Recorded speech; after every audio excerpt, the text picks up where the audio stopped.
ન માત્ર પર્યાવરણ દિવસ પૂરતું પરંતુ ખરા અર્થમાં જેને કહી શકાય કે ના ખરેખર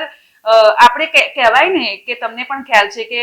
આપણે ભાવિ પેઢીને ધન દોલત તો બધી ઘણી બધી આપી છે, પરંતુ આપણી ભાવિ પેઢીને હવે આપણે શું આપવાના છીએ? ધન દોલત તો આપવાના છે, ગાડી બંગલો પણ આપવાના છે, પરંતુ પર્યાવરણ રૂપી એ ભેટ સોગાદ કઈ આપી શકીએ જેનાથી આપણી જે ભાવિ પેઢી છે તે આપણને યાદ કરે? હું હંમેશા કહેતી હોઉં છું કે પૈસા મારી પાસે ગઢરી ભરીને હોય,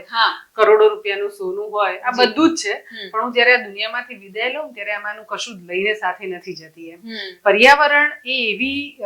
બાબત છે કે જેની જો ચિંતા નહીં કરવામાં આવે, પર્યાવરણ એટલે બહુ બૃહદ લેવલ પર જોવાનું છે, એને માત્ર વૃક્ષો સાથે આપણે કન્સિડર ન કરીએ પણ જળ એટલે આખું એન્વાયરમેન્ટ જે પ્રકારનું છે એની ચિંતા કરવાની વાત છે. આજે આપણી ફ્યુચર જનરેશનને આપણા દાદા પરદાદાઓએ આપણને ઘણું સારું આપ્યું એવું મારું માનવું છે, પણ પાછલા 30-40 વર્ષમાં આપણે બહુ જ બધું ડિસ્ટ્રોય કર્યું છે, અને એમાં ડેવલપમેન્ટના નામે જે ડિસ્ટ્રોય કરી રહ્યા છે ઘણું મોટું છે. એટલે આ બધું ઠીક કરવાનું કોઈ કરી શકે તો એ માત્ર વૃક્ષો છે. એટલે આપણે આવનારી પેઢીને